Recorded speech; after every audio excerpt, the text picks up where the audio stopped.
uh, that's the only part that, because it is my idea, belongs to me, that in order to build a colony on Mars or the moon, or not even a colony, a military base, you have to program robots to build something. And the main thing is you can, on the back side of the robots, you put it to where they're running low on battery, their back opens up, like so it's flat like this. It goes churr, churr, churr, and folds out solar panels, so it can stand there stationary until it can recharge. After it recharges, it closes back up and goes back to work. Now, you can make it to where the robots can lift a lot of weight, a little weight. You can have, like, you're going to need engineer robots that once they land on the moon, their first job, you have the ones, so you have your ships coming in. One's oxygen tank, one's building material, the other one's, like, I'm trying to minimize this because I don't want to sit here and talk to this phone for an hour. But this is, $1 trillion development, weaponizing the moon or Mars. But then you'll have to have planetarial communications between the two. Because like I said, you could put the army on Mars, and a robot military.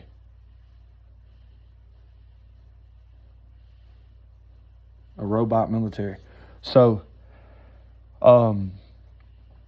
you would have, like I said, you would have to program the robots. Either now you could program them, or that's why I said planetarial communications.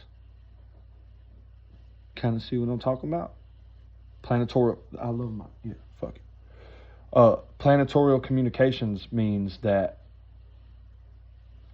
after the robots that are specifically programmed to do what they're supposed to do, like I told you, some are going to build the colony, some are going to be able to frame the houses, some are going to be able to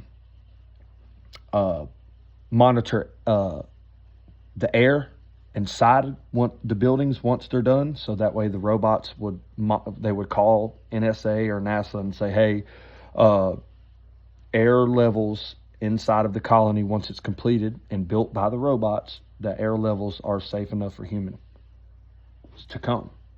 And then we get there, and while we're there, we can reprogram the bots, or we can even make it to where we can control the bots from right here. It's optional. It's optional. And like I said, every bit of this comes from me. So Elon is going to need help. You just can't send people up there to start building a colony. You have to use robots, very advanced robots, to help frame and build the colony and get it ready for human travel. And then once you have a station, a stable colony on those planets, then you have to create a commercialized way of coming back and forth, because I think it's like 6 months a trip to get to Mars. So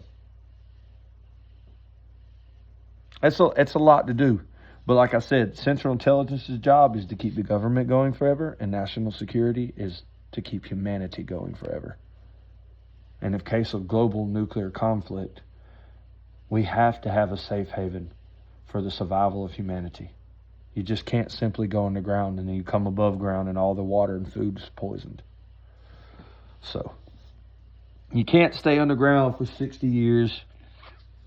Care what you say. Everybody in there, if they had to stay underground for 60 years and never see daylight again, they'll end up killing themselves, all of them. So there's got to be a way out for humans, and every one of us has a $1 trillion part. And by the way, that the robotic military colony is a $1 trillion idea, and it's mine. It's mine. Like I said, Elon is on the right track. We both are, for the survival of humanity. Everybody has their part. Everyone on this earth has a gift that God gave them to keep humans living forever, especially the ones that deserve it.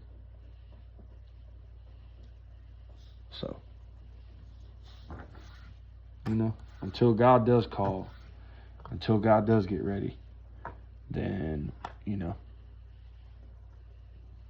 that one idea is the entire military budget and the Department of Defense budget. The Department of Defense and the DOJ together probably get $1 trillion a year.